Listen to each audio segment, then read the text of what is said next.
मेंढपाळाची मुलं जागतिक स्तरावरच्या 40 वेगवेगळ्या देशांशी जोडली जात आहेत. तर हे सगळं कसं झालं, ह्या सगळ्याची सुरुवात कुठून झाली? जगावेगळं जे काम असतं ना, हो, त्याची समाज अगोदर चेष्टा करतोय. अगदी. त्याच्यानंतर समाजाच्या वेगवेगळ्या स्तरातून त्याला विरोध होतोय सर. बिलकुल. आणि शेवटच्या टप्प्यात त्या कामाचा स्वीकार होतो. स्वीकार होतो. अगदी अगदी तुमचे टीचर वर्गात यायचे, बरोबर. एक बुक ओपन करायचे हो, आणि एक चॅप्टर ओपन करून तो ट्रान्सलेशन किंवा एक्सप्लेनेशन. हो, 95% एज्युकेशन मी आणि माझ्या मागच्या पिढ्याने किंवा पुढे सुद्धा काही पिढ्या घेत आहेत. हो. आणि नोकरीच्या सुरुवातीची 3 वर्ष मी सुद्धा याच पद्धतीने त्या मुलांना शिकवायचो.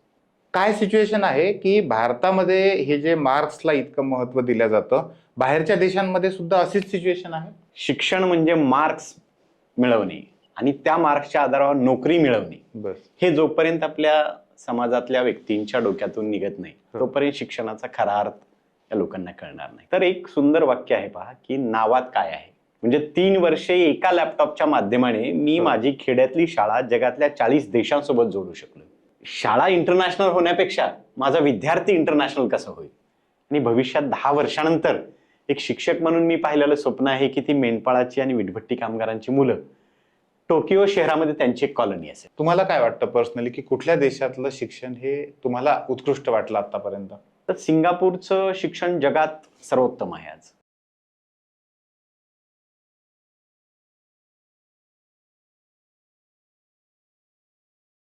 मित्रांनो, मी डॉक्टर विशाल बेदुरकर, तुमचा होस्ट, पुन्हा एकदा 3S टॉक या आपल्या मराठी पॉडकास्टमध्ये तुमचं सगळ्यांचं मनापासून स्वागत करतो.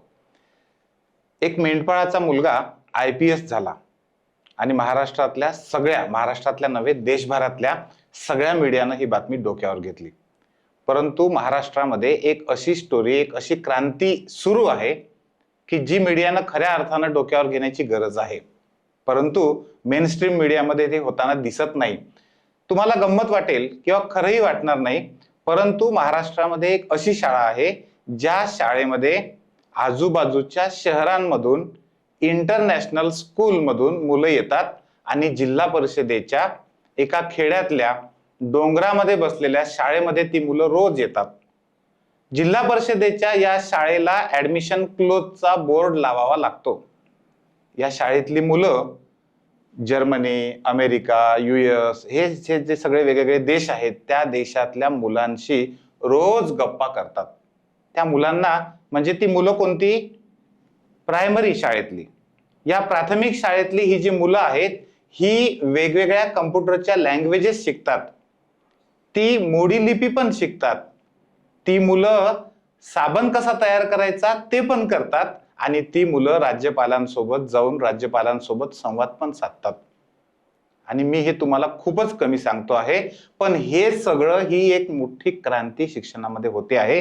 आणि आज ही क्रांती करणारे, ज्यांच्या डोक्यातून हे सगळं निघालेलं आहे आणि जे हे सगळं जगत आहेत, ते बालाजी जाधव सर आपल्या सोबत आहेत. आपल्या 3S टॉक मध्ये आपल्या सगळ्यांसोबत गप्पा मारण्यासाठी. सर, 3S टॉक मध्ये आपलं खूप खूप स्वागत आहे. धन्यवाद सर. मी जेव्हा थोड्या वेळाच्या आधी तुमच्याकडून हे सगळं समजून घेत होतो, म्हणजे खरंच हे अकल्पनीय आहे. म्हणजे कल्पना आपण करू शकत नाही. म्हणजे जिल्हा परिषदची एक अशी शाळा की त्या शाळेमध्ये दुसऱ्या गावातून इंटरनॅशनल स्कूलमधून मुलं तिथली ऍडमिशन काढून जिल्हा परिषदच्या शाळेमध्ये येतात. मेंढपाळाची मुलं जागतिक स्तरावरच्या 40 वेगवेगळ्या देशांशी जोडली जात आहेत. तर हे सगळं कसं झालं, ह्या सगळ्याची सुरुवात कुठून झाली? कसं असतं पहा, जगावेगळं जे काम असतं ना, हो, त्याची समाज अगोदर चेष्टा करतोय. अगदी. त्याच्यानंतर समाजाच्या वेगवेगळ्या स्तरातून त्याला विरोध होतोय सर. बिलकुल. आणि शेवटच्या टप्प्यात त्या कामाचा स्वीकार होतो. स्वीकार होतो. अगदी अगदी. खरं तर आज 3S टॉकच्या सर्व श्रोत्यांसोबत आणि आपल्यासोबत संवाद साधताना मला आनंद होतोय सांगायला की आज आमच्या कामाचा स्वीकार केलाय जगात. आणि त्याच्यामुळे मग तुम्ही सांगितलेल्या या सगळ्या गोष्टी त्या ग्रामीण भागात पण याच मुळे होत असतात की एकटे बिरदेव डोने IPS झाले. बरोबर आहे. पण अशा शेकडो मेंढपाळांच्या मुलांना भविष्याचा मार्ग सुकर व्हावा, बरोबर, यासाठी एक शिक्षक म्हणून अगोदर स्वतः मला समृद्ध होणं आवश्यक होतं. बिलकुल. आणि त्या समृद्धीकरणाचा मार्ग तंत्रज्ञानाच्या माध्यमाने स्वीकारून त्या खेड्यापाड्यातील ग्रामीण भागातील मुलांचं बरोबर. शिकणं सुलभ आणि आनंददायी व्हावं हो. आणि माझं शिकवणं इम्पॅक्टफुल व्हावं या दृष्टीने आम्ही तंत्रज्ञानाच्या माध्यमाने सुरू केलेला हा प्रवास आज तुम्ही सांगताय अशा या टप्प्यापर्यंत. सर साधारण कधी सुरू झाला पण हा प्रवास? खरं सांगायचं तर शिक्षक होणं ही जगातली फार कठीण गोष्ट आहे सर. बरोबर. शिक्षक म्हणून जर कोणी नवीन या क्षेत्रात येऊ इच्छित असाल हो. तर 10 ते 5 वाला हा जॉब नाहीये. हे खूप महत्वाचं वाक्य आहे. हा 10 ते 5 वाला हा जॉब नाहीये, तर शिक्षक ही नोकरी नसून सेवा आहे सर. बरोबर. आणि मग मी जसं शालेय जीवनात शिक्षण घेतलं होतं किंवा तुम्ही ऐकणारे पाहणारे सर्व श्रोते बरोबर. तुमच्या शालेय जीवनात असं शिक्षण घेतलं होतं, पहा पटतंय का? तुमचे टीचर वर्गात यायचे, बरोबर. एक बुक ओपन करायचे हो. आणि एक चॅप्टर ओपन करून तो ट्रान्सलेशन किंवा एक्सप्लेनेशन. हो. 95% एज्युकेशन मी आणि माझ्या मागच्या पिढ्याने किंवा पुढे सुद्धा काही पिढ्या घेत आहेत. हो. आणि नोकरीच्या सुरुवातीची 3 वर्ष मी सुद्धा याच पद्धतीने त्या मुलांना शिकवायचो. बरोबर आहे. आणि मग रिझल्ट पाहिले तर 0 येत गेले. बरोबर. आणि मग त्या दिवशी जगातली एक गोष्ट मी शिकलो की माणसाने दर 3 महिन्याला किंवा 6 महिन्याला स्वतःला रिव्ह्यू केलं पाहिजे सर. बरं. आपण जेही काम करतोय ते काम कुठल्या स्तरात होतं, हो. आज कुठल्या स्तरात आहे आणि भविष्यात आपल्याला कुठल्या स्तरात न्यायचं. आणि हे जेव्हा मी 3 वर्षानंतर पाहिलं तेव्हा आउटपुट माझ्या पुढे 0 होतं. बरं. आणि मी विचार केला की 3 वर्ष मी शासनाचा पगार फुकट घेतलाय बरं. आणि मग आउटपुट तर काहीच नाहीये. पण याची सुरुवात व्हायला एक प्रशिक्षण कारणीभूत ठरलं होतं. साधारण 2009 मार्च एप्रिल 2009 मध्ये यशवंतराव चव्हाण प्रतिष्ठान मुंबई अच्छा. यांनी रयत शिक्षण संस्था सातारा इथे एक शैक्षणिक वर्कशॉप किंवा कार्यशाळा म्हणूया. बरं. आणि त्या प्रशिक्षणात डॉक्टर ताटपुंजे सर जे सातारा पॉलिटेक्निकला प्राध्यापक होते हो. ते आले होते आणि तेव्हा त्यांनी टेक्नॉलॉजी फॉर एज्युकेशन, अच्छा. कसं तंत्रज्ञानाच्या माध्यमाने हो. आपण ग्लोबली कनेक्ट होऊ शकतो, एज्युकेशनला अपलिफ्ट करू शकतो. बरोबर. म्हणजे not only for getting a marks, yes. फक्त मार्क्स मिळवण्यासाठी नव्हे हो. हो. तर सर्वांगीण विकास विद्यार्थ्याचा कसा करता येऊ शकतो हे त्यांनी तिथे दाखवल्यानंतर आम्हाला समजायला लागलं की जगात याही पद्धतीने जाऊन आपण सर्वांगीण विकास करू शकतो. आणि मग त्या प्रशिक्षणाच्या दिवसापासून हो. खरं तर साधारण 2009-10 सालापासून मी या कामाला सुरुवात केली होती. Very good. सर ही जी क्रांती, म्हणजे मी त्याला क्रांती म्हणतोय, पुन्हा पुन्हा म्हणतोय का? कारण आता महाराष्ट्रामधल्या अनेक शहरांमध्ये इंटरनॅशनल स्कूल्स चालू आहेत वेगवेगळ्या, अगदी CBSE बोर्ड पासून IBS बोर्ड्स पर्यंत काय वेगवेगळे नाव असतील. आम्ही खूप सारे पॉडकास्ट पण त्या सगळ्या गोष्टींवर केलेले आहेत. ह्या सगळ्यांमध्ये मार्क्स आहेत त्यालाच एकमेव खूप जास्त महत्त्व दिलं जातंय. आणि तुम्ही मात्र तुम्ही जे एज्युकेशन देत आहात किंवा तुम्ही जे एज्युकेशनमध्ये करत आहात तर तुम्ही स्किल बेस्ड एज्युकेशन, टेक्नॉलॉजीला प्राधान्य देणारं एज्युकेशन, जगभरातल्या सगळ्या गोष्टींशी किंवा जगभरातल्या वेगवेगळ्या शिक्षण पद्धतींविषयी जोडणारं एज्युकेशन, अगदी परदेशी भाषा शिकण्यापासूनचं एज्युकेशन जिल्हा परिषदच्या ह्या शाळेमधून देत आहात. काय सिच्युएशन आहे की भारतामध्ये हे जे मार्क्सला इतकं महत्त्व दिलं जातं, बाहेरच्या देशांमध्ये सुद्धा अशीच सिच्युएशन आहे? नाही, याच्यामध्ये तुम्ही म्हणता तो प्रश्न अगदी समाजातल्या प्रत्येक घटकापर्यंत रुजलेला आहे. कारण आपल्या देशातल्या प्रत्येक पालकाची म्हणेन मी, विशेषतः महिला पालकांची, हो, शिक्षण म्हणजे मार्क्स मिळवणे आणि त्या मार्क्सच्या आधारावर नोकरी मिळवणे, बस. हे जोपर्यंत आपल्या समाजातल्या व्यक्तींच्या डोक्यातून निघत नाही तोपर्यंत शिक्षणाचा खरा अर्थ या लोकांना कळणार नाही. तुम्ही विचारल्याप्रमाणे की इंटरनॅशनल शाळा आहे, हो. IBच्या स्कूल आहे, तर एक सुंदर वाक्य आहे पहा की नावात काय आहे. बरोबर आहे. तुम्ही नावं काही दिले हो. म्हणून तुमच्या कामामध्ये बदल होत नाहीये. अगदी अगदी. तर प्रामुख्याने कामामध्ये बदल झाले पाहिजे. म्हणजे 3 वर्षे एका लॅपटॉपच्या माध्यमाने मी माझी खेड्यातली शाळा जगातल्या 40 देशांसोबत जोडू शकलो. बरोबर. Infrastructure is not barrier to success on your way. त्याच्यामुळे वेगवेगळ्या इंटरनॅशनल स्कूल असतील तर नुसती नावं मोठी देऊन चालणार नाही, तर तिथे काम मोठं झालं पाहिजे. आम्ही हाच विचार करतो. शाळा इंटरनॅशनल होण्यापेक्षा माझा विद्यार्थी इंटरनॅशनल कसं होईल, माझ्या विद्यार्थ्याला जगभरात चाललेलं अपडेटेड नॉलेज कसं देता येईल, बरोबर. याच्यासाठी मग आम्ही जगभराशी जोडून जगभरातलं जे बेस्ट नॉलेज आहे हो. ते नॉलेज त्या विद्यार्थ्यांना दिल्यानंतर तुमचं पाल्य किंवा तुमचा विद्यार्थी हा आंतरराष्ट्रीय शिक्षण घ्यायला लागलेला असतो. तुम्ही कसं जोडलं पण सर या मुलांना इंटरनॅशनल? आता प्रामुख्याने काय आहे की बहुतांश लोकांच्या मनात हा प्रश्न असतो इतक्या खेड्यातली शाळा, जिल्हा परिषदेची मराठी माध्यमाची जिथे शाळा. इलेक्ट्रिसिटी पण मिळणं अवघड हा. आहे.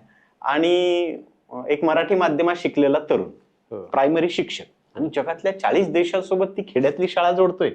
हे कदाचित काही लोकांना मी म्हटलं तसं की सुरुवातीला विरोध होतो, हो. चेष्टा होते, आणि नंतर त्याचा स्वीकार होत असतो. बरोबर. तर Google for education, Microsoft for education असे काही वर्ल्ड वाईड एज्युकेशनचे प्लॅटफॉर्म आहेत. अच्छा. तर त्या प्लॅटफॉर्मशी जोडल्या गेल्यानंतर जगभरातल्या बेस्ट टीचरचं ते एक नेटवर्क आहे. बरं. आणि त्या नेटवर्कमधून मग बेस्ट टीचरच्या प्रॅक्टिसेस आपल्या समोर येत जातात. अच्छा. आणि ज्या दिवशी तुम्ही पण काही वेगळा ध्यास घेत असता, वेगळा मार्ग शोधण्याचा प्रयत्न करता, आणि तशा कम्युनिटीशी तुम्ही कनेक्ट होत गेला. बरोबर. आणि मी मग साधारण 2010-11 साली गुगल फॉर एज्युकेशनशी जोडला गेलो. अच्छा. आणि मग तिथे कळायला लागलं मला की व्हर्च्युअल कॉन्फरन्स नावाचा एक प्रोजेक्ट हो. असे इनोव्हेटिव्ह टीचर्स हो. एकमेकांच्या शाळासोबत करतात. बरं. मग तुमची IB स्कूल आहे, इंटरनॅशनल स्कूल आहे, हो. पण त्या शाळांनी तुमचा मुलगा आठवड्याला जगातल्या वेगळ्या देशांसोबत बोलतोय, त्या देशाविषयी जाणून घेतोय नाही, तर पुस्तकात ज्या त्या देशाविषयी 4 ओळी दिल्यात हो. तेवढ्याच वाचतोय. बरोबर. मग पालकांनो किंवा शिक्षकांनो, आंतरराष्ट्रीय शिक्षण म्हणजे काय? तर बरोबर. प्रत्यक्ष त्या देशातील शिक्षक विद्यार्थी हे तुमच्या मुलांशी इंटरॅक्ट साधणे. करायला देणे, बरोबर. त्यांच्या गोष्टी जाणून घेणे आणि तुमच्या गोष्टी त्यांना शेअर करणे. बरोबर. म्हणजे एक सिंपल उदाहरण सांगायचं झालं तर सांगेन मी की यावर्षी आमच्या शाळेतल्या विद्यार्थ्यांनी जगभरातल्या 18 देशांना किल्ला बनवायला शिकवले. बापरे. 18 देशातल्या लोकांना किल्ला बनवायला. आणि त्या त्या देशातल्या शाळेमध्ये दगड मातीपासून त्या मुलांनी किल्ला बनवला. ग्रेट. म्हणजे ग्राउंडवरती लॅपटॉप टेबल समोर ठेवून बरं. आमची मुलं दगड मातीपासून किल्ला बनवायची. आणि मग हास्यास्पद गोष्ट तर अशी असती सर हो. की काही देशात न्यूजपेपर मध्ये न्यूज आली बरं. की Indian remote school teach us architecture knowledge to our school. वा. म्हणजे आमचा देश हो. हा अशा प्रकारे इंटरनॅशनल शाळांसोबत किंवा जगभराशी जोडला जातोय. बरोबर. तर याला खरं तर आंतरराष्ट्रीय शिक्षण म्हटलं पाहिजे. बरोबर आहे. शाळाच्या नावामुळे आंतरराष्ट्रीय शिक्षण मिळतं असं नसतं. तर नाही. हो. तुम्ही त्यात कृती काय करता बरोबर. आणि मुलांना आउटपुट काय मिळतं ही गोष्ट सगळ्यात महत्वाची ठरते. Yes yes. सर, हे इंटरनॅशनल लेवलला तुम्ही जेव्हा या विद्यार्थ्यांना जोडलं, हे साधारणतः मला वाटतं तुम्ही सांगताय त्यानुसार 2010च्या आसपासची गोष्ट आहे. तर त्यानंतर मग कुठले कुठले प्रोजेक्ट आपण शाळेमध्ये राबवले तसे? आता खरं तर काय आहे की 10-11 साली ही गोष्ट होणं म्हणजे महाराष्ट्राच्या शिक्षण क्षेत्रात एक क्रांती म्हटलं तरी हो, हरकत नाही. किंवा क्रांतीचं. एकदम वेगळा प्रयोग होता. हो. आणि मग त्या खेड्यामध्ये काय व्हायचं की उदाहरणार्थ आम्हाला अमेरिकेच्या शाळेसोबत कॉन्फरन्स करायचे, साधारण 11-12 तासाचा डिस्टन्स. बरं. सकाळी त्यांची मुलं 8ला शाळेत आले तर आपली मुलं 8-8:30ला सायंकाळी शाळेत पाहिजे. बरोबर. पण गावातल्या लोकांना इतकी उत्सुकता लागलेली की शाळेच्या भिंतीवर बाहेर आम्ही प्रोजेक्टर लावायचो. बरं. आणि मग सगळा गाव, हा. लहानपणी जसं आम्ही नाटक बघाय किंवा गणपती उत्सवात असायचो, सगळा गाव शाळेच्या मैदानावर असायचा. बरं. आणि व्हर्च्युअली माध्यमाने मग मुलं असे जगभराशी जोडल्या जायचे. आणि मग हे 10-11 साली होत असताना जगभरातल्या वेगवेगळ्या देशांसोबत जेव्हा आम्ही जोडल्या गेलो, हो.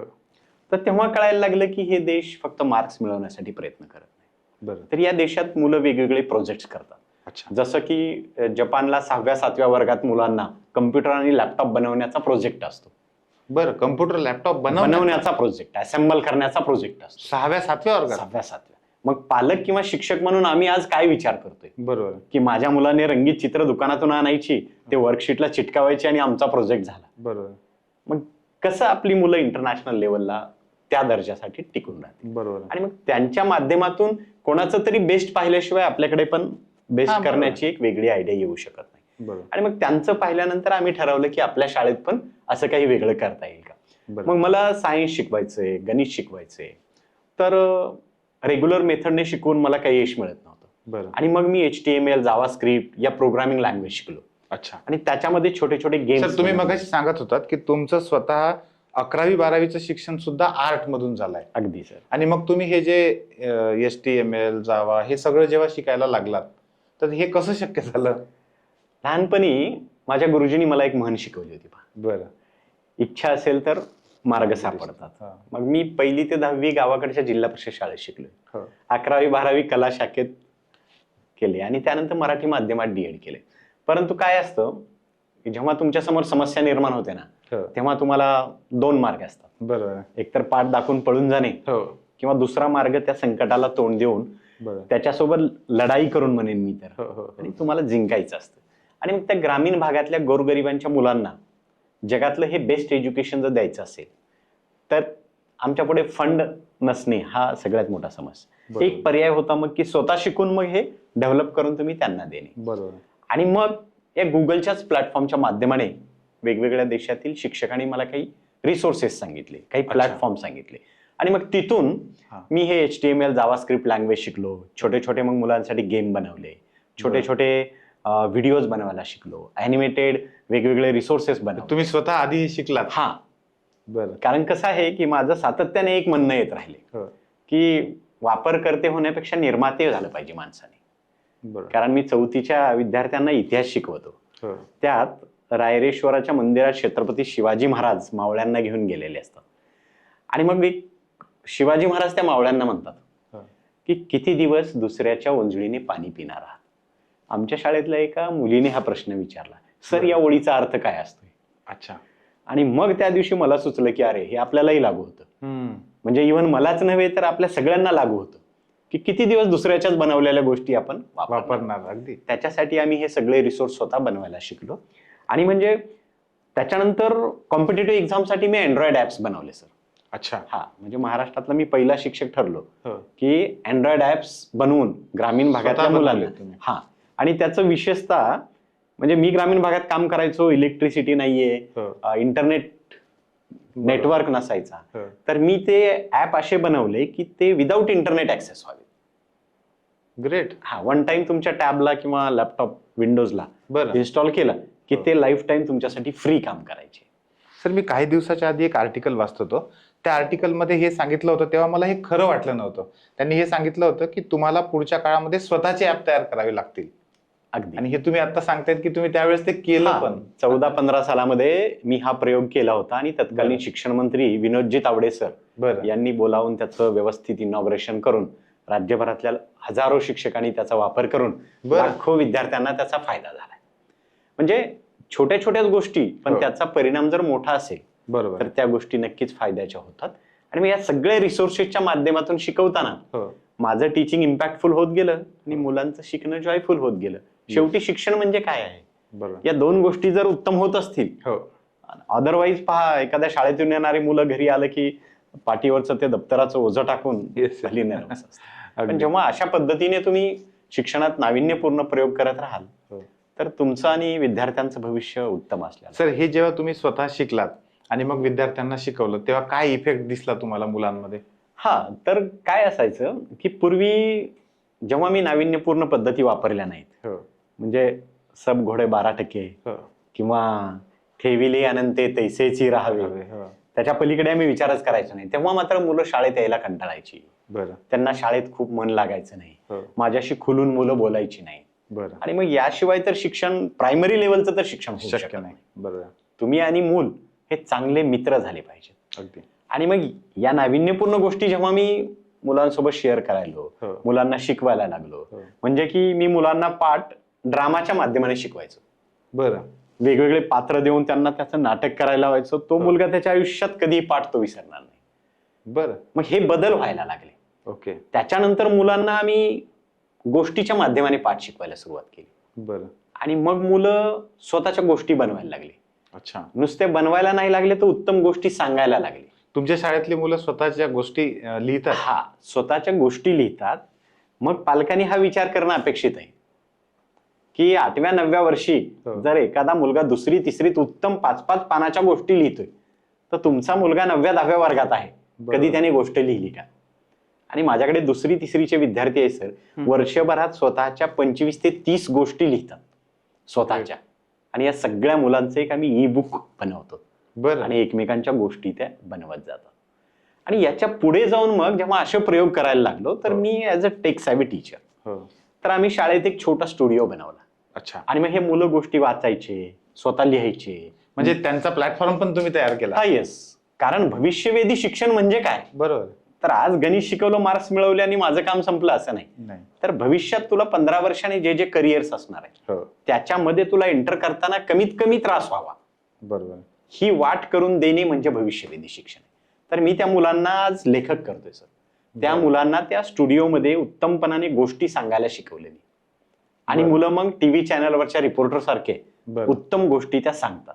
तर भविष्यातले ते अँकर होत आहेत, हो. भविष्यातले रिपोर्टर होत आहेत. हो, हो. हा सगळा प्रोजेक्ट पाहिला हो. एबीपी माझाचे संपादक राजीव खांडेकर सर अच्छा. आमच्या शाळेत स्वतः मुलांसोबत इंटरॅक्ट करण्यासाठी आले होते. बरं. तर याला आपण भविष्यवेधी शिक्षण असं म्हटलं पाहिजे. बरोबर. आमच्या शाळेचं नाव इंटरनॅशनल शाळा नाहीये, हो.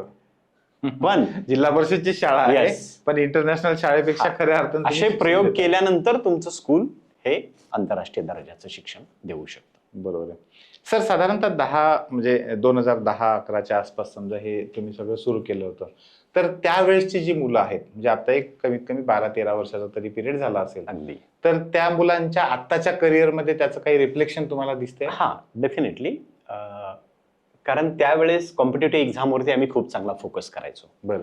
तर ती अत्यंत गरीब घरची मुलं कुठलं कोचिंग लावू शकत नाहीत. बरं. आणि तेव्हाच ही दिशा ओळखली होती मी, हो. की भविष्यात यांना इतकं तयार केलं पाहिजे की याने स्वतःच्या पायावर हे केलं पाहिजे. बरोबर. तर साधारण 10-12 वर्षापूर्वीची माझी पुष्कळ मुलं आज MBBS ला आहेत, पुष्कळ Great. मुलं इंजिनिअरिंगला आहेत. काही मुलांनी तर सर, हे अगदी गाव किती लोकसंख्येचं आहे? अगदी 300-400 लोकसंख्येचं त्यातले शाळेचं अनेक गाव. मुलं आहेत. हो, आजूबाजूच्या गावची वगैरे मुलं आमच्या शाळेत जी यायची त्यातली पण ती मुलं आहेत.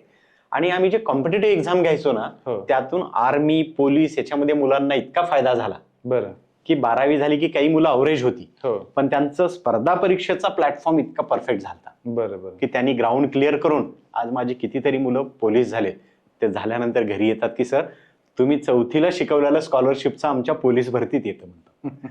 आणि मग असा एक प्लॅटफॉर्म त्यावेळेस कॉम्पिटेटिव्ह एक्झामचा दिलेला आज दिला जातोय. बरं. परंतु आम्ही आज 2024-25 मध्ये जे प्रयोग करतोय हो. त्या प्रयोगानंतर मात्र 10 वर्षानंतर माझी मुलं हो. जगातल्या बेस्ट गोष्टी करायलेल्या असतील, म्हणजे बरं. जगातल्या सर्वोत्तम गोष्टी करायलेल्या असतील. बरोबर आहे. बरोबर नक्कीच. आहे. कारण ती पण एक तुमची पण एक प्रोसेस होती ते शिकण्याची आणि शिकवण्याची पण. अगदी अगदी. ग्रेट. सर, मगाशी तुम्ही मोडी लिपी पण तुम्ही तुमच्या मुलांना शिकवलीत. ते कसं, म्हणजे कुठून सुरुवात झाली मोडी लिपी आणि का गरज वाटली मोडी लिपी शिकवली पाहिजे? खरं तर काय आहे, गरज ही शोधाची जननी असते पहा. बरोबर. आणि मग या ग्रामीण भागात काम करताना ना दररोज वेगळे चॅलेंजेस, हो. की तुमच्याकडे लाईट नाहीये, कम्प्युटर नाही, इन्फ्रास्ट्रक्चर नाही. आणि मी तर आमच्यासारख्या शिक्षकांना नशीबवान म्हणतो सर, की बरं. जिथे काहीच नाही ना तिथे रोज नवीन करायला संधी आहे. आणि जे लोक 3-4 मजली बिल्डिंगच्या स्कूलमध्ये काम करतात हो. ते एकदम हा. त्यांना नवीन करण्यासाठी काही अपॉर्च्युनिटी ठेवलेली नाहीये बरोबर. त्यांच्या बॉडीने किंवा डायरेक्टर बॉडीने. पण हे करत असताना आमच्याकडे जेव्हा चॅलेंजेस यायचे, सो आय लाईक चॅलेंजेस. बरं. की कारण एक सुंदर वाक्य वाचलं होतं पहा मी, हा. जो चीज आपको चॅलेंज करती है वही चीज आपको चेंज भी करती है. म्हणजे जे चॅलेंज तुमच्या समोर येतं तिथं तुम्हाला बरोबर. बदल करण्याची अपॉर्च्युनिटी असते. मग या गोरगरिबांच्या मुलांना शिकताना कदाचित शहरातली मुलं मोठे मोठे कोचिंग लावून भविष्यात नीट करतील, IIT करतील. बरोबर. आणि मग या मेंढपाळाच्या विटभट्टी कामगारांच्या मुलांचं भविष्य काय? बरोबर. तर शिक्षक म्हणून हा विचार माझ्या डोक्यात आला. आणि मग मी ग्लोबली विचार केला की यांना भविष्यात ग्लोबली काय संधी असते. अच्छा. तर ही मुलं प्लेन ग्रॅज्युएशन करतील. हो. आणि मग मला वेगवेगळ्या देशातून कळालं की तुम्ही जर फॉरेन लँग्वेज शिकला बरं. तर तुम्हाला फॉरेनमध्ये उत्तम करिअरच्या संधी आहेत. ओके. आणि मग मी त्याच्यावर स्टडी केला तर मला असं कळलं की आज एखादा भारतातला तरुण आहे, हो. त्याचा ओनली BCom झालाय, हो. तर त्याला भारतात 15-20 हजार रुपये, 25,000 सॅलरी मिळते. पण तुम्ही आज ग्रॅज्युएशन केलंय आणि जॅपनीज लेवलच्या लँग्वेजच्या, हो. जपानी भाषेच्या 2 लेवल जरी पूर्ण केल्या हो. तर आज जपानमध्ये तुम्हाला 15 लाखाच्या आसपास पर ॲनमचं पॅकेज मिळतंय. बरं. मी भविष्यात हा विचार केला की माझ्या मुलांनी ग्रॅज्युएशन करावं. हो. आणि त्यांना आज पुणे मुंबई सारख्या शहरात जॅपनीज लँग्वेजच्या 2 लेवल पूर्ण करायची 50,000 रुपये फीस आहे. बरोबर. आणि ती मी त्या मुलांना 3री-4थीत पूर्ण करून घेतोय. आणि भविष्यात 10 वर्षानंतर एक शिक्षक म्हणून मी पाहिलेलं स्वप्न आहे की ती मेंढपाळाची आणि विटभट्टी कामगारांची मुलं टोकियो शहरामध्ये त्यांची एक कॉलनी असेल. सर, 3ऱ्या-4थ्या वर्गातली मुलं तुमची जापनीज शिकतायत? Yes, definitely. काय असतं की शिकवणारा जितका क्षमतावान असतो, ताकदवान असतो, बरोबर, तितकं शिकणारे पण क्षमता निश्चित होत असतात. आणि त्या मुलांना मग मी जापनीज शिकवलं, फ्रेंच लँग्वेज शिकवली. परंतु एक 2 वर्षापूर्वी मराठा आरक्षणाचा एक विषय होता. हो. आणि त्याच्यामध्ये मोठा अडथळा होता की जुन्या नोंदी सापडतात पण ते हो. वाचणारी माणसंच नाही कमी आहेत. बरोबर. आणि मग ती होती मोडी लिपी. मग ओके. आमच्या शाळेतली मुलं म्हणायची, सर काय असतं हे मोडी लिपी, काय असतं? अच्छा. आणि मग मलाही तोपर्यंत माहित नाही. तुम्ही सर्वांनी पहा, चौथीला इतिहास शिकला असेल मराठी माध्यमात, बालभारतीचा. हो त्याच्यामध्ये एक मोडी लिपीचं पत्र होतं. हो. ते माझ्या गुरुजींनी पण मला सांगितलं नाही काय होतं, कारण ते त्यांना येत नव्हतं. बरोबर. मी पण 10 वर्ष माझ्या विद्यार्थ्यांना सांगितलं नाही. पण त्यानंतर मग मला कळायला लागले की ही पण भाषा माझ्या विद्यार्थ्यांना भविष्यात इतिहासात संशोधन जर करायचं असेल तर याच्या माध्यमाने एक 10-15% मुलं यात करिअर करू शकतात. बरोबर. कारण आज पुण्यातल्या इतिहास संशोधन परिषदेत खूप सारे डॉक्युमेंट मोडी लिपीमध्ये आहेत. आणि मग साधारण जास्त दिवस नाही सर, 100 दिवसात आम्ही उत्तम मोडी वाचायला लिहायला शिकलो. फक्त 100 दिवसात. बरं. आणि पूर्वी जापनीज किंवा फ्रेंच शिकवताना म्हणजे शिक्षकांनी यावर लक्ष देणं अपेक्षित आहे. हे शिकवताना मी 6 महिने आधी शिकायचो आणि नंतर मुलांना शिकवायचो, माझं 1 वर्ष जायचं. पण मोडी शिकताना मी एक वेगळा प्रयोग केला की मी आणि विद्यार्थ्यांनी सोबत मोडी शिकली शाळेत. बरं. तर आम्ही अगदी 3 महिन्यामध्ये उत्तम मोडी शिकलो आणि त्या गोरगरिबांच्या मुलांना, खेड्यातल्या मुलांना भविष्यात इतिहासात संशोधन करता यावं या प्रमुख हेतूने आम्ही मुलांना या फॉरेन लँग्वेज असतील किंवा मोडी लिपी असेल हे शिकवून त्यांच्या करिअरचा एक चांगला मार्ग आम्ही तयार करण्याचा. तुम्ही त्या मुलांना इथं पुण्यात पण आणलं होतं? हो, इतिहास संशोधन परिषदेमध्ये आणून मुलांकडून ते डॉक्युमेंट आम्ही काही वाचून घेतले आणि मुलांना त्याच्यामध्ये चांगला इंटरेस्ट पण यायला लागला. कारण काय असतं, हाताची बोट आहेत आपली पहा, प्रत्येक बोट वेगळ्या उंचीच आहे, तसं प्रत्येक मुलाचा इंटरेस्ट पण वेगळा असतोय. तर त्यातल्या एक 10% मुलांनी जरी इकडे इंटरेस्ट दाखवला तर भविष्यात त्यांना चांगलं करिअर करण्याची संधी मिळू शकते. सर, मगाशी तुम्ही बोलता बोलता असं बोलला होतात की सगळ्यात मोठा जो प्रॉब्लेम जातो तो फंडचा जातो.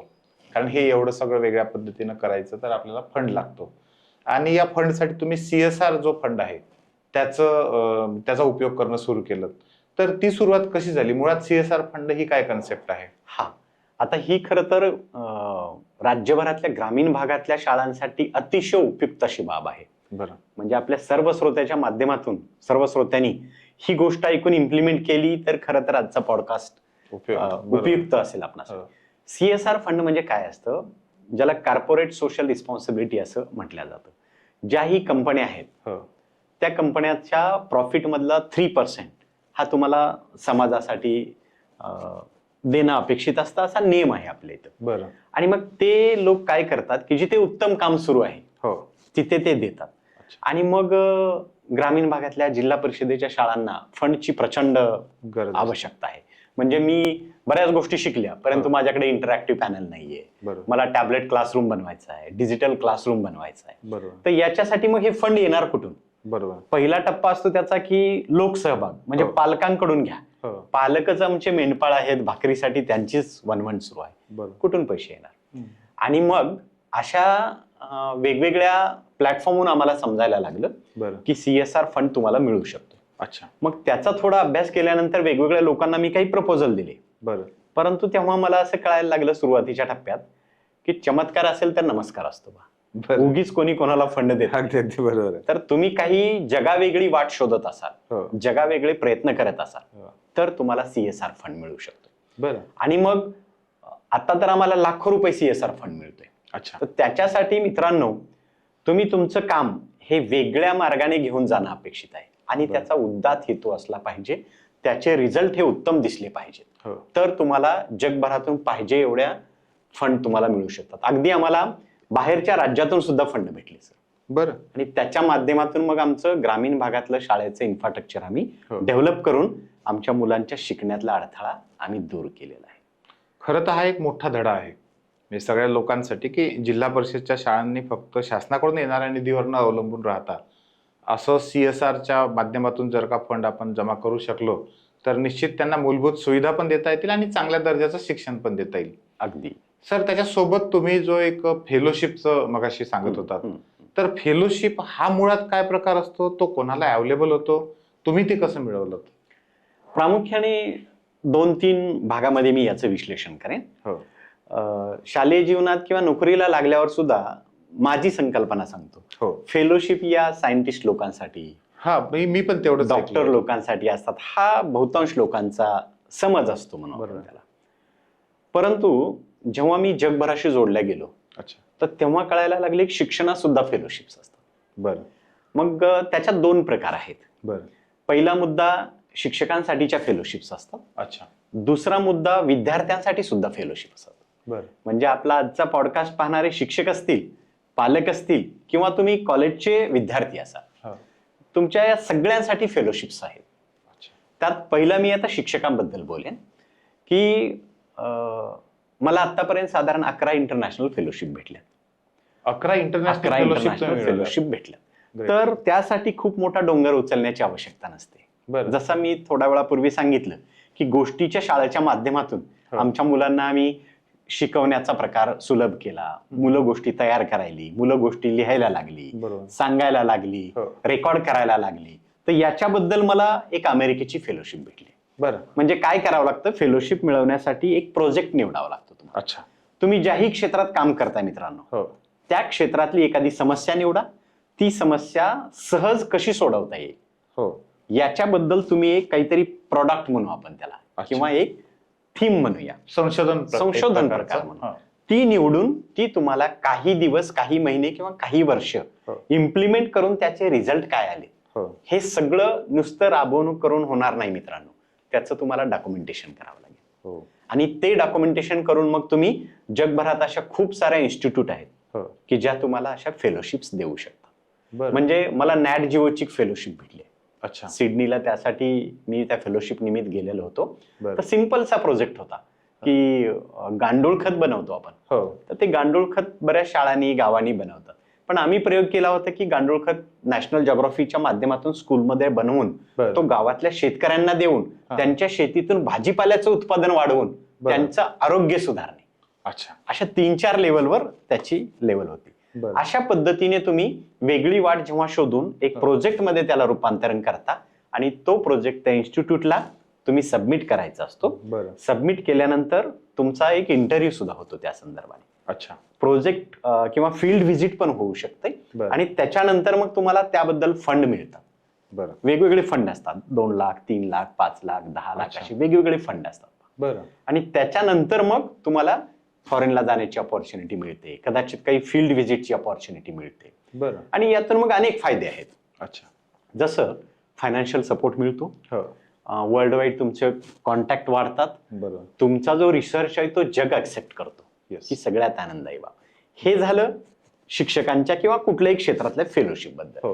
आता प्रामुख्याने खरं तर जे कॉलेजचे स्टुडंट्स आहेत, अच्छा, त्यांच्यासाठी मला जास्त बोलावं लागेल. कारण काय की मला माझ्या सरनी शाळेत असताना सांगितलं नाही की कॉलेजला असताना काही फेलोशिप्स असतात, त्यामुळे मला त्या भेटल्या नाहीत असं मी आज समजतो. म्हणून टीचर म्हणून मी आज प्रायमरीच्या मुलांना आजच सांगतो की तुम्हाला भविष्यात फेलोशिप मिळणार, तुम्ही घाबरायची आवश्यकता नाही. म्हणजे की आज एखाद्याला प्रायव्हेट मेडिकल कॉलेजला ऍडमिशन घ्यायचं, more than 1 crore rupees donation असतं. तर मी त्या गोरगरिबांच्या मुलांना सांगतो तुम्ही घाबरायचं नाही. जगामध्ये असे 50-60 युनिव्हर्सिटी आहे की जिथे तुम्ही त्या क्षेत्रातलं चांगलं काम किंवा एखादा प्रस्ताव ठेवताय तर त्या तुम्हाला फेलोशिप्स देतात. मग आता तरुणांनी काय करायचंय की साधारण 12वी झाल्यावर जगातल्या साधारण 55 अशा युनिव्हर्सिटी आहेत किंवा त्याही पेक्षा जास्त, मला माहित असलेला थोडा आकडा कमी जास्त असू शकेल, तर त्या तुम्हाला वेगवेगळ्या फील्डमध्ये जाण्यासाठी फेलोशिप्स देतात. म्हणजे उदाहरणार्थ एक गरीब मुलगा आहे आणि त्याला जर्मनीला जाऊन आपलं इलेक्ट्रॉनिक मध्ये इंजिनिअरिंग करायचंय. अच्छा. साधारण 25-30 लाख रुपये आज खर्च येतो सर त्याला, किंवा त्याही पेक्षा जास्त. तर तुम्हाला जर्मनीतल्या काही युनिव्हर्सिटी आहेत की तुम्ही इलेक्ट्रॉनिक मध्ये इंजिनिअरिंग करणार आहे, पण तुमच्याकडे यापूर्वीच इलेक्ट्रॉनिक मध्ये काहीतरी एक वेगळा कन्सेप्ट आहे. हा एक मात्र लक्षात ठेवा की वेगळा कन्सेप्ट तुमच्याकडे असणं अपेक्षित आहे. तर त्याची तुम्ही एक सिंपलशी एंट्रन्स एक्झाम देऊ शकता. त्या युनिव्हर्सिटीच्या वेबसाईटवर ही सगळी माहिती असते. त्याचा एक प्रोजेक्ट सबमिट करू शकता, एक इंटरव्ह्यू होतो आणि त्याच्यानंतर तुम्ही सिलेक्शन झाला तर तिथून पुढे तुमचा ट्रॅव्हलिंग, येणं जाणं बाय एअर, अकॉमोडेशन, तुमची ट्युशन फीस, तुम्हाला स्टायफंड सुद्धा मिळतो. मग अशा संधी जगातल्या 50 विद्यापीठं तुम्हाला आज देत आहेत. तर मग माझा तरुणांना हा प्रश्न आहे की तुम्ही का अप्लाय करत नाही फेलोशिपसाठी? बरोबर. याचं एकच उत्तर आहे सर, माहिती नसणे, लॅक ऑफ इन्फॉर्मेशन ज्याला म्हणतो आपण. मग हे महाविद्यालयीन शिक्षणात किंवा माध्यमिक शिक्षणात हे शिक्षक म्हणून आम्ही विद्यार्थ्यांना सांगणं अपेक्षित आहे, अरे बाबा तू IIT ला नाही लागला, सुसाईड करू नको, आयुष्यात खूप संधी आहेत. अशा फेलोशिपच्या माध्यमातून तो हे करू शकतो. तर एकंदरीत फेलोशिप बद्दल मला हे सांगायला आवडेल की वेगवेगळ्या अपॉर्च्युनिटीज. सर, तुम्ही फेलोशिप बद्दल जेव्हा सांगत होता तेव्हा तुम्ही असं म्हटलं की काहीतरी वेगळं तुमच्याकडे असलं पाहिजे. अगदी. आता विद्यार्थ्यांना ठीक आहे, हे बरोबर आहे की माहिती नसल्यामुळे या फेलोशिप पर्यंत ते पोहोचत नाही अनेकदा. पण माहिती झाल्यानंतरही काही सगळ्यांनाच फेलोशिप मिळणार नाही. अगदी. पण ज्यांना फेलोशिप मिळते तर ते फेलोशिप देत असताना वेगळेपणाच्या व्यतिरिक्त त्या विद्यार्थ्यांचं पुन्हा काय पाहिलं जातं, किंवा एखाद्या विद्यार्थ्याला, आता तो गरीब आहे, आता हा पॉडकास्ट पाहणारा असा एखादा विद्यार्थी असेल किंवा एखादा पालक असेल, शिक्षक असेल, की त्यांना माहित आहे की माझे विद्यार्थी आहेत ते हुशार आहेत, पण त्यांनी कशा पद्धतीनं त्यांचा ट्रॅक ठेवला पाहिजे, काय केलं पाहिजे जेणेकरून त्यांना उद्या चालून हे फेलोशिप जे आहे ते मिळू शकेल. खरं तर काय आहे पहा की शिक्षण आणि पॅशन हो. या दोन वेगळ्या गोष्टी असतात. अच्छा. पण आपल्याकडे आई वडिलांच्या म्हणण्यानुसार बहुतांश मुलं आपलं पॅशन बाजूला सोडून हो. एका ट्रॅकने जातात आणि अशा मुलांना फेलोशिप भेटू शकत नाही. बरं, हे खूप महत्वाचं हा, सांगितलं. उघडपणे सांगेन मी की तुमचं लहानपणापासूनच एक पॅशन असलं पाहिजे बरोबर आहे. आणि ते पॅशन जोपासण्यासाठी मग तुम्ही प्रायमरी, सेकंडरी, कॉलेज लेवलला काहीतरी धडपड केलेली असते. ओके. डेफिनेटली धडपड केलेली असते बरोबर. आणि ती धडपड मग उद्या तुमचा प्रोजेक्ट असतो. हो. म्हणजे उदाहरणार्थ मी इलेक्ट्रॉनिक्सचं जसं उदाहरण दिलं तर गावाखेड्यातली सुद्धा काही मुलं असतात बघा, सहज रेडिओ पूर्ण खोलतात त्याला काहीतरी करतात, असेंबल बरोबर. करतात. हो. तोच तुमचा प्रोजेक्ट होऊ शकतो. ओके. तर तरुणांनी मग आपलं पॅशन जे आहे ते पॅशन जोपासलं की तुम्हाला ते मिळतं. आणि दुसरा एक प्रामुख्याने भाग राहिला तुम्ही जे म्हणत होता की फेलोशिप भेटल्यानंतर मग त्या विद्यार्थ्याचं काय. समजा की 10% मुलांना फेलोशिप भेटते. हो. तर हे कंपॅरिझन होतं की प्लेन पुणे मुंबईत एखादा मुलगा इलेक्ट्रॉनिक इंजिनिअरिंग केलंय हो. आणि एखादा मुलगा फेलोशिप घेऊन जर्मनी, जपानमधून इंजिनिअरिंग करून आलाय. बरोबर. तर डेफिनेटली आज पालकांच्या ज्या अपेक्षा आहेत, समाजाच्या ज्या अपेक्षा आहेत हो. की पॅकेज आपलं किती आहे, तर हे फेलोशिप वाल्या विद्यार्थ्याचं पॅकेज पण मोठं असतं, जास्त. त्याला चांगल्या कंपन्या हायर पण करतात, बरोबर. त्याला फ्युचरमध्ये खूप चांगल्या अपॉर्च्युनिटीज पण, कारण ऑलरेडी तो ग्लोबली एज्युकेशन घेऊन आलेला आहे. हो. येस. तर हे फेलोशिप मिळाल्याचे खरे तर उत्तम फायदे होतात. तो मेरिटोरियस आहे हे दिसलंय, त्यांनी हा. दाखवलंय, त्याची गुणवत्ता त्याने सिद्ध केलेली आहे. अगदी अगदी अगदी. सर, असं फेलोशिप शिक्षकांना किंवा विद्यार्थ्यांना मिळवण्यासाठी मार्गदर्शन करणारं, त्यांना माहिती प्रोव्हाइड करणारं असं काही एखादं प्लॅटफॉर्म आहे? हा, आता ऍक्च्युली स्पेसिफिक तर असा प्लॅटफॉर्म नाही, पण काही वेबसाईट आहे सर. अच्छा. हा, त्या वेबसाईटच्या माध्यमाने आपल्या डिस्क्रिप्शन लिंक मध्ये आपण त्या वेबसाईट डेफिनेटली देऊया नक्की. की तरुणांना त्या उपयुक्त ठरतील. हो. पण एक आहे की ज्याला ज्याची आवड असते ना, हो. त्या क्षेत्राबद्दल तो अधिक शोधत गेला हो. की त्याला या सगळ्या गोष्टी भेटत जातात. बरोबर. आणि काय असतं, तरुणांना राग आला पाहिजे पहा. म्हणजे तुम्हाला राग येतोय की बाबांनी मला FZ बाईक नाही दिली, मला आयफोन नाही दिला. पण काय असतं, 12व्या वर्गात इंग्रजी या विषयात मला 45 मार्क्स होते सर. हो. आणि मग त्या रिझल्टच्या दिवशी मला प्रचंड राग आला होता. बरं. कारण वर्षभरात मला 85च्या खाली कधीच मार्क्स नव्हते अच्छा. आणि फायनलला 45 होते. मग तो राग मी 8 वर्ष जपून ठेवला. बरं. आणि इंग्रजीवर असं काम केलं की मला नोकरी लागली नंतर, हो. 12वी झाली, D.Ed झाला आणि नोकरी लागल्यानंतर 8व्या वर्षी मला वर्ल्ड इंग्लिश ऑर्गनायझेशनची 11 लाख रुपयाची फेलोशिप भेटली होती. मी 3 महिने ऑक्सफर्ड युनिव्हर्सिटीत जाऊन बरं. रुरल स्टुडंटचं इंग्लिश कम्युनिकेशन कसं अपलिफ्ट करू शकतो हो. याच्यावर ऑक्सफर्डच्या लोकांसोबत 3 महिने मी रिसर्च करत होतो. म्हणून मी तरुणांना सांगतो की असा राग आला पाहिजे आपल्याला. विधायक पद्धती. ती सुद्धा एक फेलोशिपच होती सर. बरं. त्या फेलोशिपच्या माध्यमाने तसा मी एक प्रायमरी टीचर, एका प्रायमरी टीचरला ऑक्सफर्डमध्ये 3 महिने राहण्याची, तिथल्या लोकांसोबत, जगातल्या सर्वोत्कृष्ट विद्यापीठामध्ये. तर हे रागातून होतं. असा राग आला तर मी त्या रागाचं कौतुक करेन.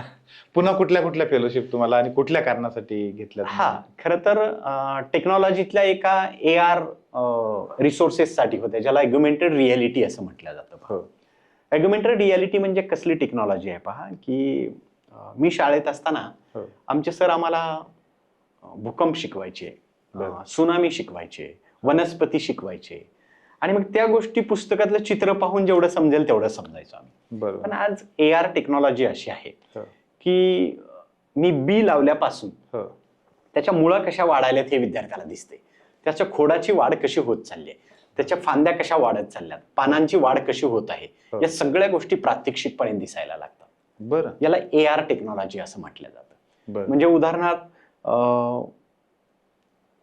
उल्कापात कसा होतोय हो ही गोष्ट आम्ही फक्त पुस्तकात वाचली आणि चित्रात पाहिली. कदाचित काही व्हिडिओ येत असतील त्याचे. हो. पण AR टेक्नॉलॉजीत म्हणजे जर शिक्षणात त्याचा उपयोग करायचा हो. तर आज माझ्या क्लासरूम मध्ये सगळे चार्ट्स, पिक्चर, नंबर जे आहेत, हो. म्हणजे मी A for apple, B for ball, अननस, आई हे असं शिकवत नाही आता. बरं. तर त्याचे AR नावाचे मी काही ऍप बनवलेत बरं. आणि मुलांच्या हातात टॅब असतात. मुलगा कुठली पण गोष्ट, हा माईक आहे, हो माईक नावाचा शब्द जरी त्याने स्कॅन केला हो तरी असा माईक त्याच्या समोर येतोय आणि बरं. तो माईक काय काम करतोय याचा एक व्हिडिओ त्याच्या समोर दिसतोय. हो आणि मग जेव्हा मुलगा पाऊस शब्द स्कॅन करतोय हो. तर त्याच्या समोर पाऊस पडायला दिसतोय. त्याला बरं. इंग्लिशमध्ये काय म्हणतात, हिंदीमध्ये काय म्हणतात, पावसामुळे काय काय घडतं, हो या गोष्टी येतात. म्हणजे 8व्या वर्गात असताना मी हिटलर शिकला, हो पण 8व्या वर्गात एक पॅराग्राफ किंवा एक पेज मध्ये हिटलर होते. पण बरोबर. आज माझ्या मुलांनी जर हिटलर नाव नुसतं स्कॅन केलं हो तर त्याला पूर्ण हिटलरचा तो 5 मिनिटाची एक डॉक्युमेंटरी येते. बरं. त्याच्यामध्ये ते सगळं ऐकायला आणि पाहायला मिळतं. बरं. याला AR टेक्नॉलॉजी म्हणतात. मग खरं तर या सगळ्या अशा ऍडव्हान्स टेक्नॉलॉजीचा वापर शिक्षणात झाला, हो. याला वेगळी वाट, हो. वेगळी पॅशन म्हणतो आणि मग त्याच्याबद्दल अशा फेलोशिप्स मिळत जातात. सुंदर सुंदर. सर तुम्ही वेगवेगळ्या देशातल्या शिक्षण संस्था किंवा त्यातल्या शिक्षणच्या ज्या व्यवस्था आहेत त्या सगळ्या बघितल्यात. तुम्हाला काय वाटतं पर्सनली की कुठल्या देशातलं शिक्षण हे तुम्हाला उत्कृष्ट वाटलं आतापर्यंत? काय आहे की प्रत्येक देशाची एक पॉलिसी ठरली आहे. अच्छा. आपल्या देशाची पॉलिसी जगातल्या उत्तम पॉलिसीपैकी एक आहे सर. बरं. उत्तम म्हणेन मी, सर्वोत्तम म्हणेन. अच्छा. आणि बाकीच्या देशातल्या पॉलिस्या या त्या तुलनेने उत्तम आहेत. बरं. पण फरक एकच आहे, इम्प्लिमेंटेशनचा. अच्छा. हा म्हणजे बहुतांश देशामध्ये जशी पॉलिसी बनली आहे हो. तसं त्याचं उत्तम इम्प्लिमेंटेशन होतंय सर. अच्छा. आपल्याकडे implementation आपल्यामध्ये नाही. काही प्रमाणात त्यात आपण कमी पडतोय. बरं. हा माझा एक स्वतःचा अनुभव आलेला आहे. अच्छा. आणि आता नुकताच महाराष्ट्र शासनाने महाराष्ट्रातल्या काही शिक्षकांना सिंगापूर अभ्यास दौऱ्यासाठी पाठवलं हो. आणि त्या अभ्यास दौऱ्याच्या निमित्ताने आम्ही तिथला अभ्यास केला. बरं. तर सिंगापूरचं शिक्षण जगात सर्वोत्तम आहे आज. तर हाच फरक आहे की जी पॉलिसी बनवली आहे ती उत्तम रीतीने त्यांनी इम्प्लिमेंट केली आहे. बरोबर. आणि मग त्या शिक्षण पद्धतीसारख्या जर गोष्टी आपल्याकडे कदाचित, हो म्हणजे त्यांची कॉपी करावी या मताचा नाही मी. हो हो आपली पॉलिसी तर मी सर्वोत्तम आहे असं सांगितलं हो. आहे. अशी पॉलिसी जर आम्हाला उत्तम इम्प्लिमेंट करता आली बरोबर आहे. तर आपण देशातले सर्वोत्तम शिक्षण देणारा देश म्हणून ओळखला जाऊ शकतो. सर मला असं वाटतं की आपल्या इथे जसं IAS आहे, IPS आहे, या ऑल इंडिया सर्व्हिसेस आहे, तसं एज्युकेशनसाठी पण मी कुठेतरी असं वाचलं होतं की एज्युकेशनसाठी ऑल इंडिया लेवलची एखादी ऑल इंडिया सर्व्हिस असायला पाहिजे होती. जर का ती असती तर कदाचित हे शिक्षणाचं इम्प्लिमेंटेशन चांगलं झालं असतं. अगदी खरं आहे की जपान सारख्या देशात पहा, तुम्हाला प्रायमरीला जर टीचर व्हायचंय हो तर तुमचं क्वालिफिकेशन सगळ्यात हायेस्ट लागतं. बरं. प्रायमरी टीचरला? प्रायमरी टीचरला डॉक्टरेट लागता, तुम्ही PhD चाइल्ड सायकोलॉजी मध्ये, बाबा. टीचिंग मध्ये PhD लागते. बरं. आणि सगळ्यात हायेस्ट सॅलरी पण त्यांना प्रायमरी टीचरली मिळतो जपानमध्ये? हा. बरं. आता आम्ही नुकतंच सिंगापूरचा जे अभ्यास केला ना, हो. तर त्याच्याबद्दल सांगायला पण मला आवडेल की तिथली शिक्षक निवडण्याची जी पद्धत आहे सर, हो. आपल्या इकडं मार्क्स मिळाले, D.Ed B.Ed केला तो हो. टीचर होतो. हो. तिथे तसं नाही सर. अच्छा. म्हणजे फरक कसा पडत जातो. हो तर तिथे तुम्ही ग्रॅज्युएट असणं अपेक्षित आहे. हो आणि जसं तुम्ही आता IAS IPS म्हटलात हो. तशी सिंगापूरमध्ये एक टफ एक्झाम घेतली जाते टीचर होण्यासाठी. बरं. त्याच्यामध्ये तुमच्याकडून एस्से लिहून घेतले जातात. अच्छा. त्या एस्से मध्ये चाइल्ड सायकोलॉजी टॉपिक असतो, बरं. त्याच्यानंतर इथिक्स अँड मॉरल्स एक टॉपिक असतो, बरं. आणि तिसरा असतो तो एज्युकेशन एक असतो टॉपिक. ओके. आणि याच्यावरती मग तुम्हाला काय वाटते आणि डिव्होशन फॉर कंट्री असा हो. एक समाविष्ट असतो. बरं. आणि त्याच्यातून मग काही सिलेक्टेड कॅन्डिडेट ते सिलेक्ट करतात बरोबर. आणि त्या कॅन्डिडेटचा इंटरव्ह्यू वगैरे घेऊन, मेडिकल वगैरे होऊन त्यांचं एक 18 महिन्याचं ट्रेनिंग होतं. बरं. आणि त्याच्यानंतर त्यांना 6 आठवड्यासाठी एका स्कूलवरती पाठवलं जातं, हो. जसं आपल्याकडे इंटर्नशिप म्हणतो आपण. हो हो हो. पण ते सगळे शिक्षक त्या नवीन शिक्षकाला ऑब्झर्व करतात. बरोबर. आणि जर त्याच्यात खरंच भविष्यात शिक्षक होण्याचे गुण आहे हो.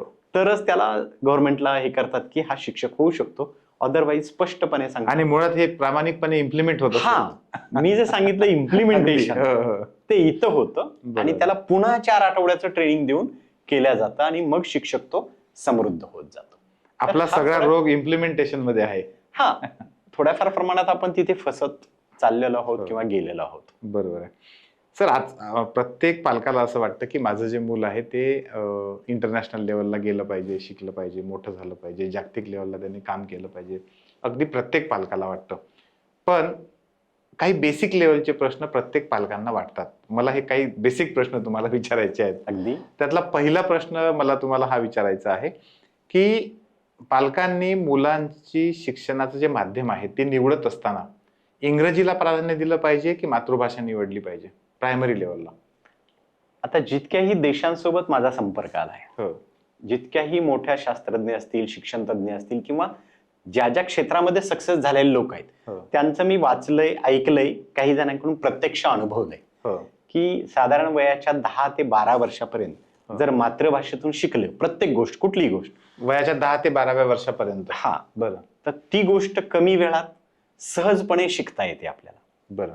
म्हणून या माध्यमापेक्षाही माझं मत असं आहे की मातृभाषेतून शिक्षण घेतलं तर चालतंय, परंतु इंग्रजी भाषेला बिलकुल माझा विरोध नाही. अच्छा. English language is a global language, आणि तुम्हाला ग्लोबल जर डोर ओपन करायचे असतील तर इंग्लिश येणं तुम्हाला अत्यंत आवश्यक आहे. परंतु सगळे विषय इंग्रजीतून शिकण्याला माझा विरोध आहे.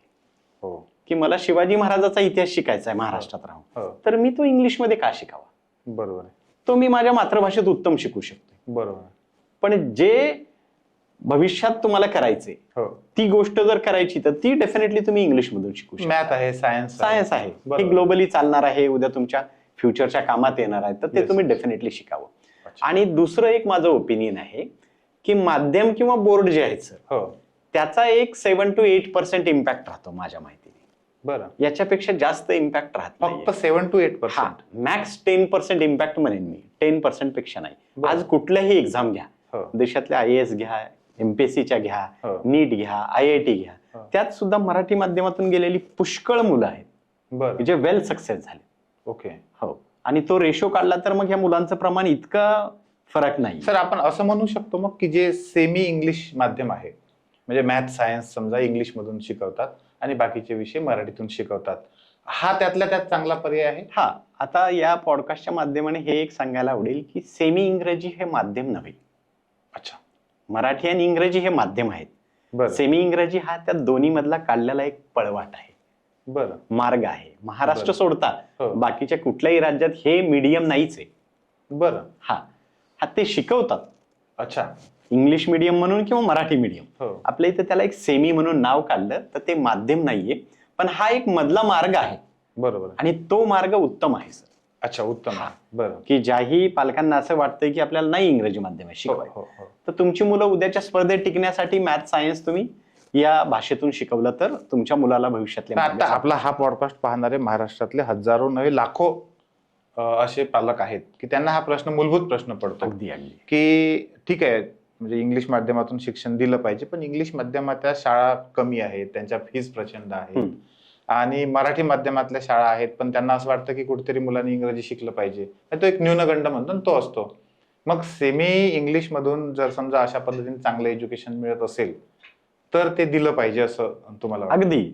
मुळात तर प्रश्न असा आहे की तुमची प्रचंड इच्छा आहे, परंतु त्या शाळेची फीस 3 लाख रुपये, तुम्ही ते पे करू शकत नाही. आणि सर, मी स्वतः बघतो की प्रत्येक जिल्ह्याच्या, तालुक्याच्या ठिकाणी काही मोजक्या शाळा आहेत अशा. अगदी. तिथं किती मुलांना ऍडमिशन मिळणार? बाकीच्यांनी कुठे जायचं? आणि मुळात तर असं आहे की ज्यांना असं वाटत असेल की माझा मुलगा इंग्रजी माध्यमात शिकत नाहीये, त्याचं भविष्य धोक्यात आहे, तर हे बिलकुल तुम्ही गैरसमज करून घेताय. इंग्रजी फक्त एक भाषा आहे मित्रांनो. मी यापूर्वी सांगितलं की जगातली कुठलीही भाषा 100 दिवसात आपण शिकू शकतो. 100 दिवसात. इंग्रजी तर आपण ऑलरेडी 30-40% डेली कम्युनिकेशन मध्ये वापर करतो, त्याच्यामुळे त्याचा खूप मोठा इम्पॅक्ट होणार नाहीये. आणि शेवटी तुमची आर्थिक परिस्थिती, तुम्ही म्हटल्याप्रमाणे त्या स्कूलचं अवेलेबिलिटी, किती मुलं शिकू शकणार, या सगळ्या गोष्टीचा विचार करता आपली परिस्थिती, आपल्या अवतीभोवती असणाऱ्या उपलब्ध शाळांची संख्या, याच्यावरून पण तुम्हाला निर्णय घेतला पाहिजे. महत्वाचं आहे सर. सर, दुसरा प्रश्न एक असा पडतो अनेक लोकांना, CBSE घेतलं पाहिजे का स्टेट बोर्ड घेतलं पाहिजे? हे पुन्हा सेम त्याच पद्धतीने येत जातं. कुठलंही बोर्ड घ्या. 7 to 8% याचा इम्पॅक्ट राहतो. पण मुळात असा विषय आहे की मी इतका मोठा माणूस नक्कीच नाही काही शासनाला सुझाव देणे इतका, परंतु ज्या ज्या देशाचं शिक्षण सक्सेस झालंय त्यांच्या देशामध्ये एकच बोर्ड आहे. अच्छा. एकच माध्यम आहे. बरं. तर हे विभिन्नता ठेवण्यापेक्षा जर हे एक केलं तर हे प्रश्नच निर्माण होणार नाहीत भविष्यात. आणि आनंदाची गोष्ट अशी आहे की महाराष्ट्र शासनाने सुद्धा आता याच्यावरती पॉझिटिव्ह दृष्टीने मार्गक्रमण केलेलं आहे. बरोबर. हळूहळू जिल्हा परिषदेच्या सगळ्या सरकारी हो. शाळेत सीबीएसई पॅटर्न हळूहळू येते. त्यामुळे कदाचित यावर्षी किंवा पुढच्या वर्षी हा प्रश्नच राहणार नाही आपल्या सर्वांसमोर. सर, तिसरा प्रश्न हा तो थोडासा वादग्रस्त आहे, पण तरी मी म्हणेन की म्हणजे अलीकडे हिंदी जी आहे ती आपल्या अभ्यासक्रमामध्ये टाकली. त्याच्यावर काही लोकांनी त्याला विरोध पण केला. काही लोकांचं असं म्हणणं होतं की मराठी मातृभाषा आहे, इंग्रजी आपण एक भाषा घेतो आहे, हिंदीची गरज नाहीये, ती लादू नका वगैरे. आणि काही लोकांनी ही पण शंका उपस्थित केली की इतक्या भाषा मूल शिकू शकणार नाही वगैरे. तुम्हाला काय वाटतं की मूल साधारणतः प्रायमरी लेवलचा जे विद्यार्थी आहे तर तो किती भाषा शिकू शकतो? आता मुळात प्रश्न असा आहे की मी सकारात्मक विचाराचा माणूस आहे. अच्छा. माझं असं मत आहे की लहान वयात काही लोकांना असं वाटतं की मुलावरती प्रेशर वगैरे येतं. हो. तर 2000 पूर्वी इंग्रजी सुद्धा विषय हा 5वी पासून असायचा. तो त्याच्यानंतर 1ली पासून आला. आज त्याचं सगळं काही व्यवस्थित चाललंय. बरोबर आहे. म्हणजे खूप प्रचंड मोठा हिमालय उभा राहिलाय असं नाही, हो. पण खूप मोठ्या अडचणी आहेत असाही विषय. असाही विषय. आणि ऑलरेडी मुलं आज मोबाईल किंवा टीव्ही चॅनलच्या माध्यमातून हो. कार्टून सारखे शो पाहून हो. 80-90% मुलांना हिंदी चांगलं समजते. बरोबर. आणि जर प्रायमरी लेवल पासून एखादी वेगळी भाषा अजून शिकण्याची संधी मिळत असेल, हो. जसं आम्ही आमच्या मुलांना शिकवली, हो. आम्ही प्रायमरीलाच हे प्रयोग केले. बरोबर. फक्त एकच फरक आहे की त्यासाठी अगोदर शिक्षक म्हणून मला समृद्ध व्हावं लागतं. आणि हिंदी भाषा शिकवली तर मला नाही वाटत की मुलावरती विशेष प्रेशर येईल किंवा त्याची काही अडचण होईल. उलट मी तर म्हणेन की अगदी लहान वयात त्याला नवीन एक भाषा आत्मसात करण्याची ही एक संधी असेल. मग आपण पॉझिटिव्हली पाहायला पाहिजे. हा, डेफिनेटली पाहायला पाहिजे याकडे. Good, very good. सर, मला परत एक पुन्हा त्यात म्हणजे पालकांच्या अनुषंगाने तो प्रश्न विचारायचा आहे. खास करून अनेक पालकांना असं वाटतं की आपल्या मुलाला टेक्नॉलॉजीचं शिक्षण दिलं पाहिजे. त्यांना ते पटतं की टेक्नॉलॉजी आहे पुढच्या काळामध्ये, पण त्या पालकांना हे समजत नाही की अभ्यासक्रमाच्या व्यतिरिक्त आपण टेक्नॉलॉजीचं आपल्या मुलांना कसं शिक्षण दिलं पाहिजे. कारण जे सुशिक्षित पालक आहेत ते थोडंफार सांगतात रोबोटिक्सचं शिक्षण, म्हणजे असं थोडं थोडं काही गेम्स वगैरे आणून देतात.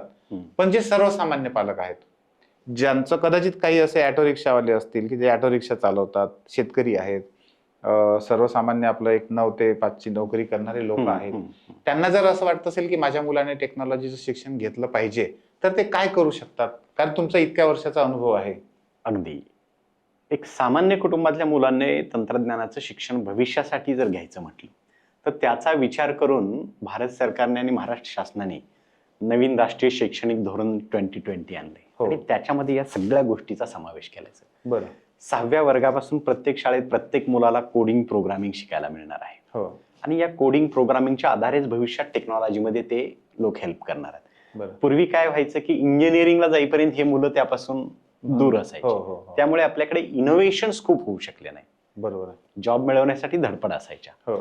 परंतु आजकाल तर 6व्या वर्गापासून या गोष्टी मिळत जातील. बरोबर. त्याच्यासोबतच ही गोष्ट होण्यासाठी शिक्षक म्हणून आमचा एक वेगळा वाटा असला पाहिजे. बरं. की जसं तुम्ही म्हटलं रिक्षा चालवतात, 10 ते 5 जॉब करतात, हो. पण त्या पालकांच्या मुलासाठी, पाल्यासाठी शिक्षक म्हणून आम्ही त्याचे पालक झाले पाहिजे. बरोबर. आणि आम्ही जगभरातल्या बेस्ट टेक्नॉलॉजी आज शिकणं गरजेचं आहे. बरं. आणि हाही विचार करणं गरजेचं आहे की 10 वर्षानंतर या मुलाने टेक्नॉलॉजी बद्दल आज काय शिकलं पाहिजे. बरोबर. तेव्हा शिक्षक म्हणून जर आम्ही या गोष्टी लर्न केल्या हो. तर त्या गोष्टीच्या माध्यमातून मग त्या मुलांना तशा गोष्टीची आम्ही संधी देऊ शकतो. तर हे दोन्ही दृष्टीने एक तर शासनाकडून आता नवीन राष्ट्रीय शैक्षणिक धोरणात येत आहे, हो. आणि शिक्षक म्हणून मग आम्ही यात अधिक थोडा हातभार उचलला तर सामान्य मुलांना सुद्धा भविष्यातल्या या टेक्नॉलॉजीच्या गोष्टी शिकण्यासाठी फायदा. सर, हाच पॉइंट पकडून मगाशी आपण या पॉडकास्टच्या आधी जेव्हा खाली गप्पा करत बसलो होतो तेव्हा तुम्ही सांगितलं होतं की तुम्ही हे जे काही शिकलात आणि जे केलं तर ते राज्यभरातल्या शिक्षकांना सांगण्यासाठी म्हणून नंदकुमार साहेबांचा उल्लेख तुम्ही केला होता. तर तुम्ही वेगवेगळ्या ठिकाणी जात होतात, सांगत होतात, तर तो अनुभव कसा होता? हा, काय असायचं की शिक्षणात आम्ही वेगवेगळे प्रयोग केले. म्हणजे मुलांना फॉरेन लँग्वेज शिकवल्या, आम्ही स्किल डेव्हलपमेंटमध्ये वेगवेगळे स्किल शिकवले आणि टेक्नॉलॉजीचा वापर करून वेगवेगळे विषय सहज कसे शिकवावे. पण हे प्रयोग झाले माझ्या शाळेतले, माझ्या त्या काय 5-50 विद्यार्थ्यांसाठीचे. बरोबर. मग तुमच्यासारख्या काही दृष्टी असणाऱ्या लोकांनी हे ओळखलं. त्यात आदरणीय नंदकुमार साहेब होते, प्रशासनातले वेगवेगळे माणसं होते, अधिकारी होते, आमचे वरिष्ठ होते. त्यांनी ठरवलं की मग वेगवेगळ्या ठिकाणी जाऊन टीचरसाठी जर असे ट्रेनिंग दिले की how to do, not what to do. बरोबर. आणि खरं तर शिक्षणात ट्रेनिंग अशाच पाहिजे काय हे इम्पॉर्टंट नाही, इम्पॉर्टंट आहे, पण ते कसं हे सुद्धा त्यापेक्षा इम्पॉर्टंट आहे. बरोबर. आणि मग मी साधारण 7-8 वर्ष मागची संपूर्ण महाराष्ट्रभरातल्या प्रत्येक जिल्ह्यात, प्रत्येक तालुक्यात, प्रत्येक रविवारी जातो. बरं. आणि त्या शिक्षकांसाठी मग शिक्षणात हे कुठले प्रयोग केलेत, कशा पद्धतीने करतोय, आणि तुम्ही करायचे तर हे कशा पद्धतीने कमी खर्चामध्ये आणि अतिशय कठीण परिस्थितीमध्ये ग्रामीण भागात हे कसे करू शकताय. बरं. आणि मग या सगळ्या प्रोसेसमधून हजारो शिक्षकांची महाराष्ट्रामध्ये एक चळवळ उभी राहिली. आणि त्यातून लाखो विद्यार्थ्यांना आज याचा फायदा होतोय. अशा हजारो शाळांमध्ये वेगवेगळे प्रयोग राबवले जातात. याचा मला मनापासून आनंद होतोय की एक छोट्या ठिकाणी सुरू केलेलं काम. सर, तुम्ही हे सगळं तुम्ही मगाशी तुमच्या ब्लॉगचं पण उदाहरण दिलं, अगदी की अगदी हजारो लोक त्याला फॉलो करतात, तर ते पण कसं आहे? हा, तर काय होतं की मी हे सगळे प्रयोग माझ्या शाळेत करायचो. म्हणजे मी व्हिडिओज बनवायचो, वर्कशीट्स बनवायचो, HTML मध्ये क्विज बनवायचो, गेम्स बनवायचो. पण हे माझ्या शाळेतल्या मुलांनी वापरायला सुरुवात केली. पण नंतर मला गुगलच्या ब्लॉग बद्दल माहिती झाली की blog is a Google's free service, त्यासाठी पैसे लागत नाहीत. आणि मग मी ते डेव्हलप करायला लागलो. अच्छा. मी ते डेव्हलप केलं आणि हे सगळे रिसोर्स त्यावरती अपलोड करायचो. बरं. माझ्या आईने मला लहानपणापासून एक शिकवण दिलेली. माझी आई विठ्ठलाची निस्सीम भक्त आहे सर. बरं. तिने मला शिकवलं होतं की बालाजी, तू योगी होण्यापेक्षा उपयोगी हो. बरं. असं काहीतरी काम कर की तुलाही त्याचा फायदा व्हावा आणि त्याच्यातून इतरांना फायदा व्हावा. मग मी जे हे सगळे रिसोर्स बनवायचो, आता अलीकडे पहा, इंटरनॅशनल स्कूलमधले सगळे टीचर कोणीतरी बनवलेलं सॉफ्टवेअर बोर्डवरती रन करतात आणि मुलांना दाखवतात. बरोबर. पण मी पूर्वीपासून हे केलं की स्वतः डेव्हलप करायचं आपण. त्यातून एक गोष्ट झाली की मी डेव्हलप होत गेलो. आणि मग त्या सगळ्या गोष्टी ब्लॉगवर अपलोड करायचो आणि मग ते फेसबुकला, व्हॉट्सअपद्वारे शेअर करायचो की आज हे अपलोड केलंय. आणि अशा पद्धतीने मग महाराष्ट्रातल्या साधारण 30-40 हजार शाळा दररोज याचा वापर करायला लागल्या. मग एका शाळेचे 20 जरी स्टुडंट म्हणलं तरी एका डोंगरावर बसलेल्या प्राथमिक शिक्षकाने बनवलेले रिसोर्स महाराष्ट्रातल्या 7 ते 8 लाख विद्यार्थ्यांना उपयुक्त ठरायचे.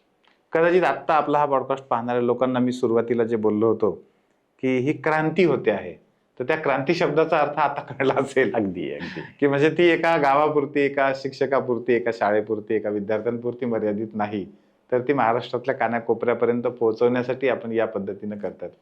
सर, खरंच ग्रेट आहे. आणि खरं तर हा विषय न संपणारा आहे. अगदी. आपण जितकं बोलू, जेवढं बोलू, तर तासनतास सुद्धा कमी पडणारे आहेत.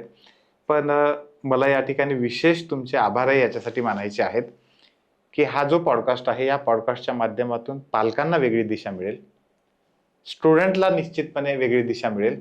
आणि तुमच्यासारखं चांगलं काम करून, म्हणजे ह्या सगळ्या चर्चेतून मला एक मुद्दा चांगला समोर आलाय की गव्हर्नमेंटनं सुद्धा पहिल्यांदा जर कुठं काम करायचं ठरवलं तर ते शिक्षकांसाठी केलं पाहिजे. शिक्षकांचं पोटेन्शियल कसं वाढवता येईल, त्यांना कसं ट्रेन करता येईल, आणि मग त्यांच्या माध्यमातून विद्यार्थी आणि मग म्हणजे बाकीच्या सगळ्या गोष्टी आहेत. तर ह्या सगळ्यांनाच या पॉडकास्टमुळे एक चांगली आणि मोठी दिशा मिळेल असं मला पूर्ण खात्री आहे.